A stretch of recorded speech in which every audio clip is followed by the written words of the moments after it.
Hello everyone. आज की इस वीडियो में हम लोग सेल यानी कि कोशिका के बारे में पढ़ेंगे। यह टॉपिक काफ़ी इम्पोर्टेंट टॉपिक है क्योंकि आजकल सारे एग्जामिनेशन में जनरल साइंस के प्रश्नों की संख्या ज़्यादा पूछी जाने लगी है। इसमें बायोलॉजी के क्वेश्चन भी काफ़ी मात्रा में पूछे जाते हैं और बायोलॉजी का एक इम्पोर्टेंट टॉपिक है सेल, जिसे हम आज इस वीडियो में काफ़ी इजी तरीक़ा से पढ़ेंगे। अगर आप यह पूरा वीडियो देखते हैं तो आपको इस टॉपिक से कहीं भी दिक्कत नहीं आएगी और आपके सारे प्रश्न बनेंगे। ठीक है, तो इस वीडियो को पूरा देखिए। तो चलिए शुरू करते हैं। सबसे पहले जानते हैं कि स्टडी ऑफ सेल यानी कोशिका के अध्ययन को क्या कहा जाता है, तो साइटोलॉजी कहा जाता है। ये ध्यान में रखिएगा, साइटोलॉजी यानी कि स्टडी ऑफ सेल, कोशिका के अध्ययन को साइटोलॉजी कहा जाता है। सेल के लिए बोला जाता है कि cell is a basic structural and functional unit of life है। तो आप लोग ने डायरेक्ट तो ये डिफिनेशन रटे होंगे, काफ़ी लोगों को पता भी होगा इस डिफिनेशन के बारे में, पर ऐसा क्यों कहा जाता है ये आपने कभी सोचा नहीं होगा। तो चलिए आपको बताते हैं कि बेसिक स्ट्रक्चरल ऑफ लाइफ क्यों कहा जाता है इसको।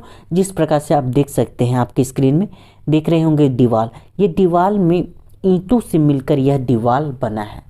उसी प्रकार से हमारा बॉडी सेल से मिलकर बना है, इसलिए इसको बेसिक स्ट्रक्चरल यूनिट कहा जाता है। ठीक है, और बेसिक फंक्शनल यूनिट इसलिए कहा जाता है कि जो हर एक सेल होता है, each living cell has the capacity to perform certain basic function, यानी कि हर एक सेल कुछ बेसिक फंक्शन परफॉर्म करते हैं और उनका बेसिक फंक्शन डिपेंड करता है उनके लोकेशन पर। यानी कि जैसे कि ब्लड सेल है, उसका काम क्या हो गया, उसका फंक्शन क्या हो गया, ऑक्सीजन का ट्रांसपोर्ट करना। तो इस प्रकार से सारे सेल अपने लोकेशन के अनुसार से कुछ बेसिक फंक्शन परफॉर्म करते हैं, इसीलिए सेल को फंक्शनल यूनिट ऑफ लाइफ कहा जाता है। Basic structural and functional unit of life cell को कहा जाता है। यानी कि जितने भी लिविंग ऑर्गेनिज्म अपने आसपास आप देखते हैं, सारे लिविंग ऑर्गेनिज्म किससे मिलकर बना है, तो सेल से मिलकर बना है, यानी कोशिका से मिलकर मानव शरीर यानी या फिर जितने भी जीवित प्राणी हैं उनका निर्माण हुआ है कोशिका से। ठीक है, तो हमने जाना कि सारे लिविंग ऑर्गेनिज्म का निर्माण सेल यानी कोशिका से मिलकर बना है। तो ग्रुपिंग ऑफ सेल यानी कि कोशिका के समूह को क्या कहा जाता है, टिश्यू। कोशिका के समूह को टिश्यू कहा जाता है, जिसे हिंदी में उत्तक कहते हैं। ठीक है, और बहुत सारे टिश्यू मिलकर ऑर्गन बनाते हैं यानी कि अंग बनाते हैं। जैसे कि हमारा स्टोमक हो गया, लंग्स हो गया, किडनी हो गया, हार्ट हो गया, ये क्या है, ऑर्गन है। और कुछ ऑर्गन मिलकर ऑर्गन सिस्टम बनाते हैं यानी कि तंत्र बनाते हैं, तंत्र का निर्माण करते हैं। जैसे कि डाइजेस्टिव सिस्टम में स्टोमक हो गया, ऑसोफेगस हो गया, ये सारे ऑर्गन मिलकर डाइजेस्टिव सिस्टम का निर्माण करते हैं। उसी तरह से रिप्रोडक्टिव सिस्टम, रिस्पायरेटरी सिस्टम, तो इस तरह से ऑर्गन सिस्टम का निर्माण होता है, बहुत सारे ऑर्गन मिलकर।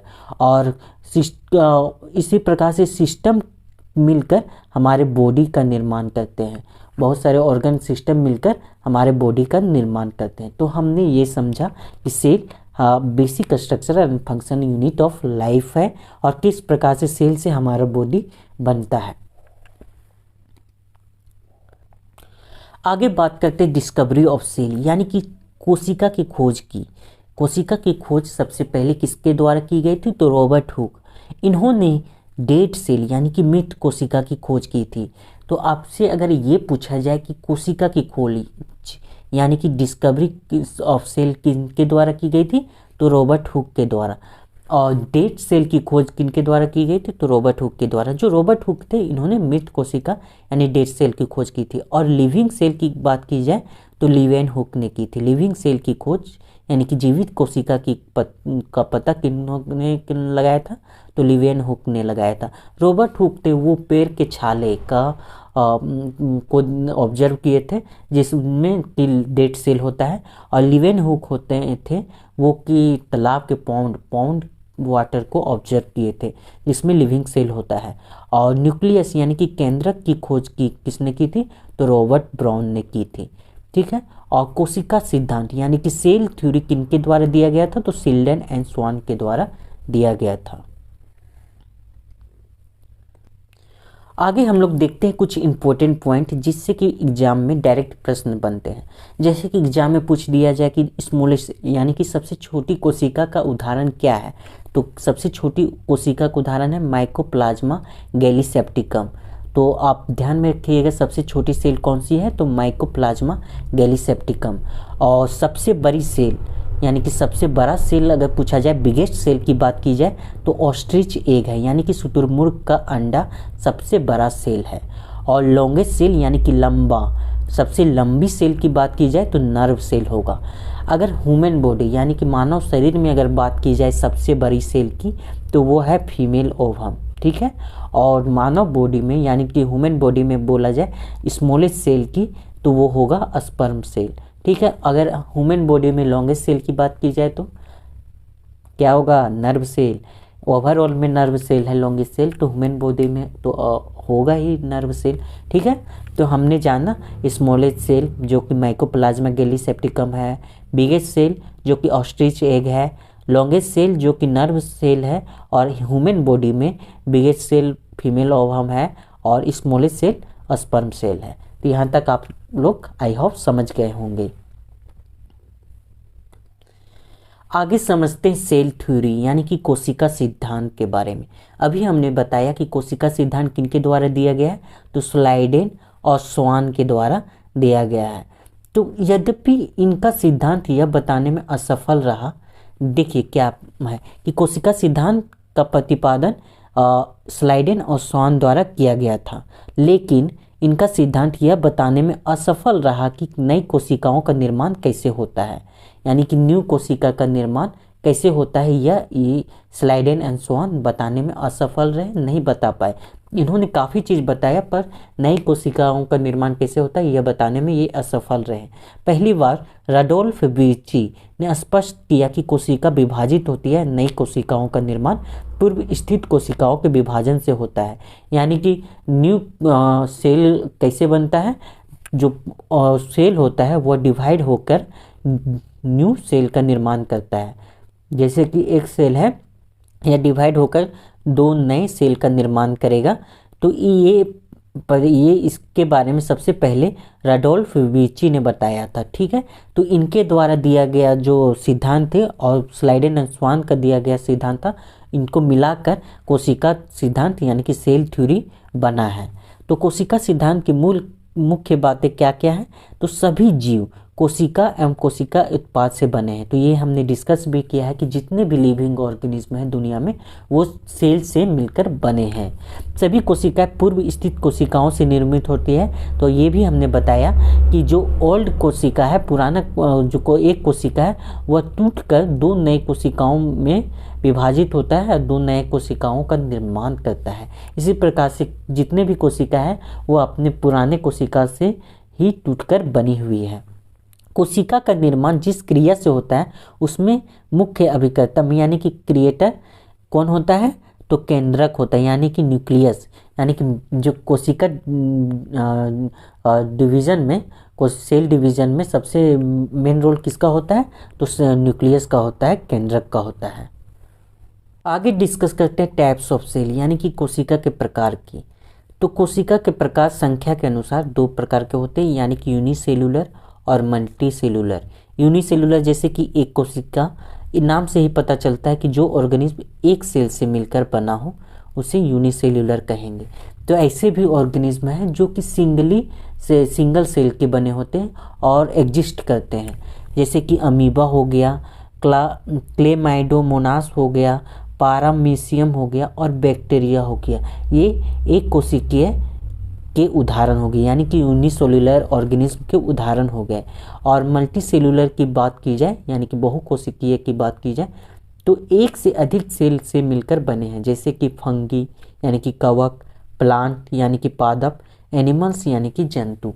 ये सारे कई कोशिकाओं से मिलकर बने हुए हैं। यूनिकोशिका के एग्जाम्पल हो गए यानी कि यूनिसेलुलर के एग्जाम्पल हो गए अमीबा, क्लेमाइडोमोनास, पारामीशियम और बैक्टीरियम। एक बात आपको ध्यान में रखनी है कि जितने भी जीव हैं उनका निर्माण एक कोशिका से ही होता है, जैसे कि ह्यूमन भी है, उनका भी निर्माण एक ही कोशिका से होता है, ठीक है।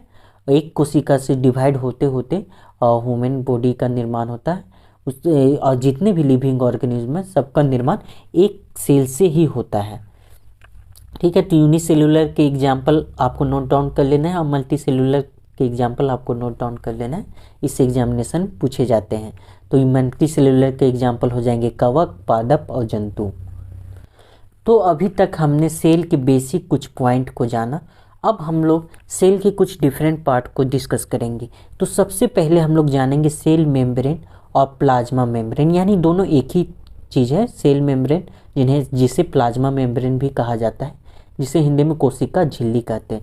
तो जो आउटर मोस्ट लेयर होता है सेल का, जो सबसे बाहरी परत होता है, उसे सेल मेम्ब्रेन या प्लाज्मा मेम्ब्रेन कहा जाता है। ठीक है, तो ये outermost covering of the cell यानी कि सबसे बाहरी परत होता है।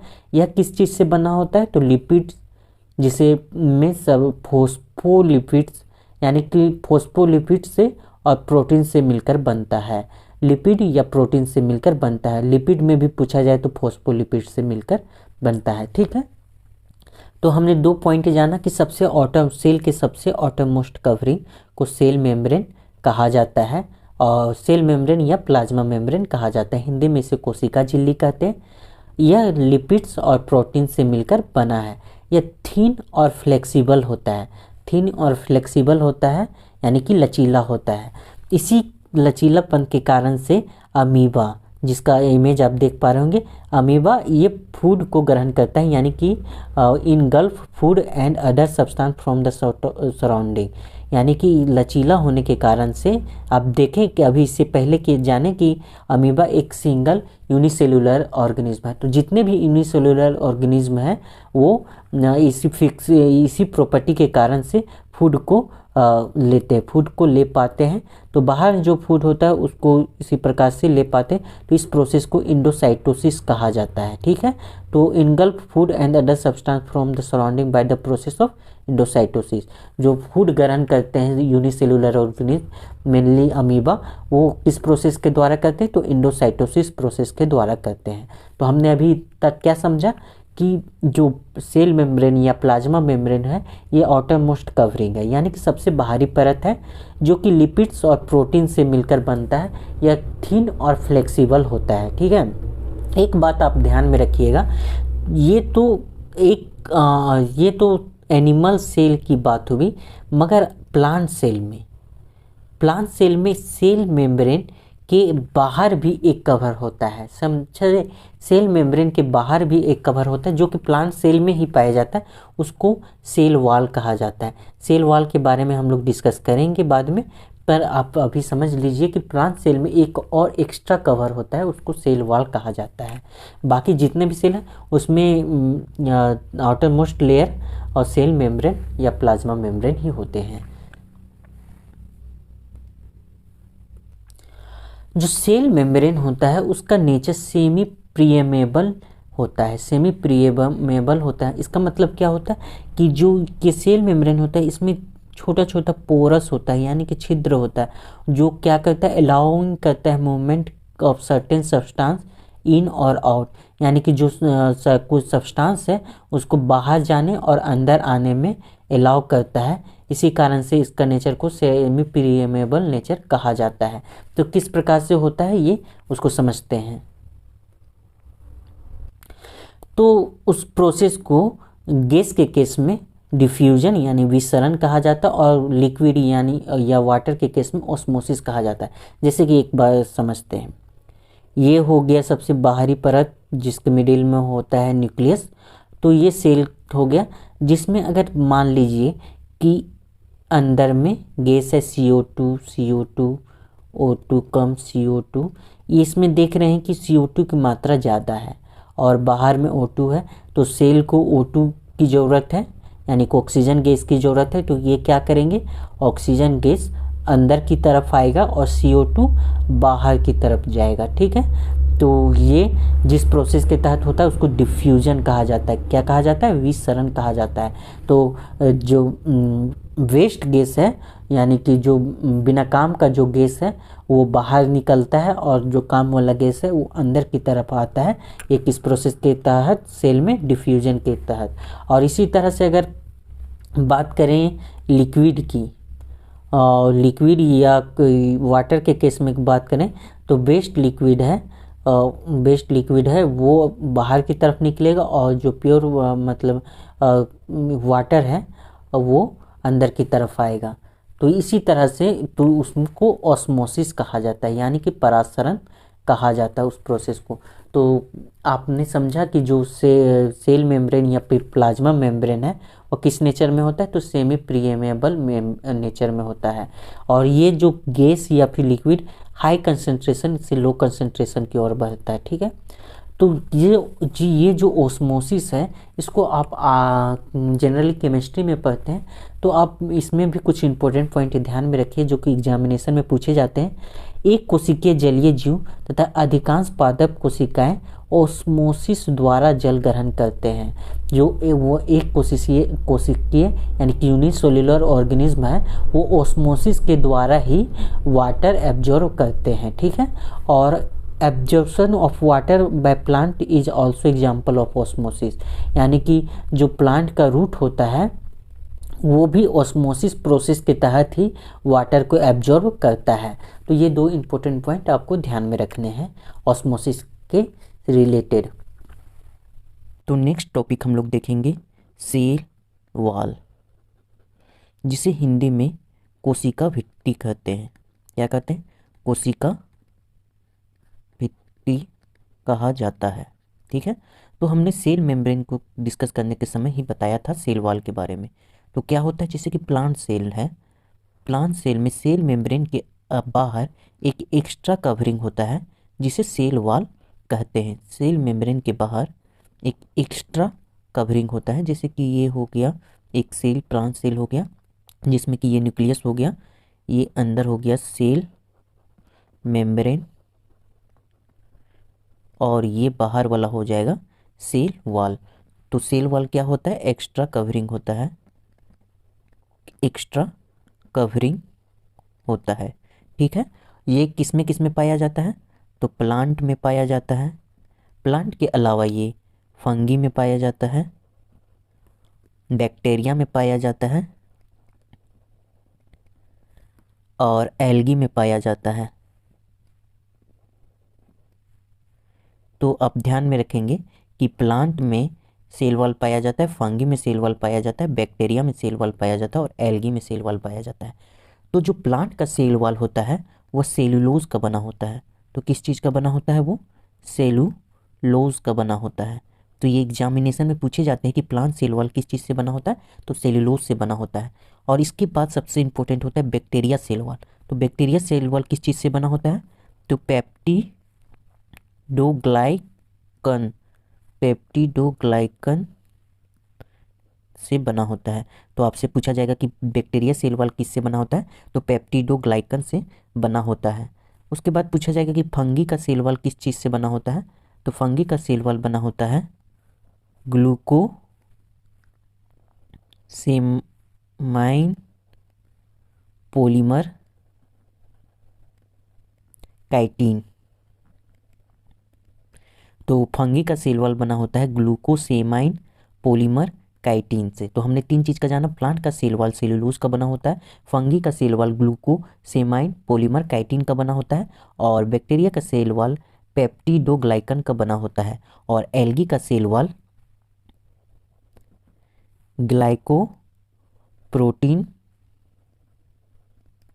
ग्लाइकोप्रोटीन्स का बना होता है, और पॉलीसैकेराइड्स का बना होता है। तो एल्गी का सेल वॉल पूछा जाएगा कि किस चीज़ से बना होता है, तो ग्लाइकोप्रोटीन से बना होता है और पॉलीसैकेराइड से बना होता है। तो यहाँ पे सेल वॉल के बारे में हम लोग पढ़ रहे हैं। तो सेल वॉल का यूज़ किया है, जैसा कि आप देखते होंगे कि प्लांट सेल और एनिमल्स में क्या अंतर है। प्लांट एक जगह स्थिर होता है और एनिमल अपना जगह को चेंज कर सकता है और अपने सूटेबल एटमॉस्फेयर में जा सकता है, मगर प्लांट के लिए जहाँ पे रहता है उसी एटमॉस्फेयर के अनुसार ढलना पड़ता है। यानी कि प्लांट अपने आसपास की ग्रेटर चेंज यानी कि भारी चेंज को भी टॉलरेट कर पाता है इसी सेल वॉल के कारण। इसीलिए प्लांट सेल में सेल वॉल होता है जो कि सराउंडिंग के ग्रेटर चेंज को भी टॉलरेट यानी कि सहन कर सकता है। इसी तो आप समझ गए होंगे सेल वॉल का इम्पोर्टेंट। हमने बताया कि सेल वॉल प्लांट सेल में एक एक्स्ट्रा कवरिंग होता है जिसे सेल वॉल कहते हैं सेल मेम्ब्रेन के अलावा। प्लांट सेल में सेल वॉल सेलुलोज का बना होता है, बैक्टीरिया में पेप्टिडोग्लाइकॉन का बना होता है, फंगी में ग्लूकोसेमिन पॉलीमर काइटिन का बना होता है, और एल्गी में ग्लूकोप्रोटीन्स और पॉलीसेक्राइड्स का बना होता है। ठीक है, तो नेक्स्ट हम लोग देखेंगे प्रोटोप्लाज्म। प्रोटोप्लाज्म इसको हिंदी में कहते हैं जीव द्रव्य। तो जो सेल होता है उसके अंदर जितने भी लिक्विड पाए जाते हैं उसे प्रोटोप्लाज्म कहा जाता है। जितने भी लिक्विड सेल के अंदर पाए जाते हैं उसे प्रोटोप्लाज्म कहा जाता है। तो प्रोटोप्लाज्म का नेमिंग किनके द्वारा किया गया था, नामकरण अगर पूछा जाए तो किनके द्वारा किया गया था? प्रोटोप्लाज्म का नामकरण किया गया था पुरकिंजे के द्वारा। तो ये आप ध्यान में रखेंगे कि पुरकिंजे के द्वारा प्रोटोप्लाज्म का नामकरण किया गया था। तो सेल के अंतर्गत यानी कि प्लाज्मा मेम्ब्रेन जो होता है उसके अंदर जितने भी लिक्विड पाए जाते हैं उसको प्रोटोप्लाज्म कहते हैं। होल लिक्विड या फिर fluid present inside plasma membrane या फिर सेल मेम्ब्रेन, यानी कि जितने भी लिक्विड प्लाज्मा मेम्ब्रेन के अंदर पाए जाते हैं उसे प्रोटोप्लाज्म कहते हैं। एक बात याद रखिएगा कि जो सेल न्यूक्लियस के बाहर जो लिक्विड होता है उसे साइटोप्लाज्म कहा जाता है, और न्यूक्लियस के अंदर जो लिक्विड होता है उसे न्यूक्लियोप्लाज्म कहा जाता है। तो हमने जाना इससे न्यूक्लियस के बाहर जो लिक्विड होता है उसे साइटोप्लाज्म कहा जाता है, और न्यूक्लियस के अंदर जो लिक्विड होता है उसको न्यूक्लियोप्लाज्म कहा जाता है। तो से प्रोटोप्लाज्म में दो टाइप के हो जाएगा, एक हो जाएगा साइटोप्लाज्म और सेकेंड हो जाएगा न्यूक्लियोप्लाज्म। तो साइटोप्लाज्म सेल मेम्ब्रेन के अंदर और न्यूक्लियर मेम्ब्रेन के बाहर जो लिक्विड पाया जाता है उसे साइटोप्लाज्म कहेंगे। सिंपली कहा जाए कि न्यूक्लियस के बाहर जो लिक्विड पाया जाता है वो साइटोप्लाज्म, और न्यूक्लियस के अंदर जो लिक्विड पाया जाता है वो न्यूक्लियोप्लाज्म।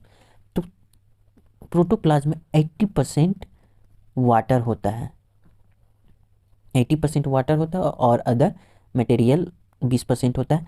तो इसमें जीव की सारी जैविक क्रियाएं इसी के द्वारा होती हैं। जितने भी जैविक क्रियाएं होती है तो वो इसी के द्वारा होती है, प्रोटोप्लाज्म के द्वारा ही होती है। इसीलिए इसे जीवन का भौतिक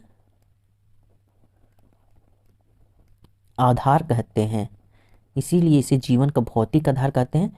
इंग्लिश में से living part of the cell कहा जाता है, लिविंग पार्ट ऑफ सेल कहा जाता है।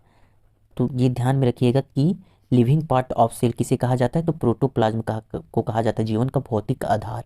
जितने भी सेल ऑर्गेनेल्स, जिसको हम कल के वीडियो में आपसे डिस्कस करेंगे, जितने भी सेल ऑर्गेनेल्स होते हैं वो प्रोटोप्लाज्म में ही पाए जाते हैं। तो हम लोग कल के वीडियो आपके लिए काफ़ी महत्वपूर्ण होगा। कल के वीडियो में हम लोग सेल के सभी महत्वपूर्ण ऑर्गेनेल्स के बारे में डिस्कस करेंगे, चाहे इंडोप्लाज्मिक रेक्टिकुलम हो, राइबोसोम हो, लाइसोसोम हो, माइटोकॉन्ड्रिया हो, इन प्लास्टिड हो, वैक्यूल्स हो, इन सभी के बारे में कल के वीडियो में डिस्कस होगा। तो आज के वीडियो को यहीं तक रखते हैं। वीडियो आपको कैसा लगा हमें कमेंट सेक्शन में ज़रूर बताएं, और अगर आप इस चैनल पर नए हैं तो हमारे चैनल को सब्सक्राइब कर दें और बेल आइकन को प्रेस कर दें ताकि आने वाले सभी वीडियो का नोटिफिकेशन मिलता रहे।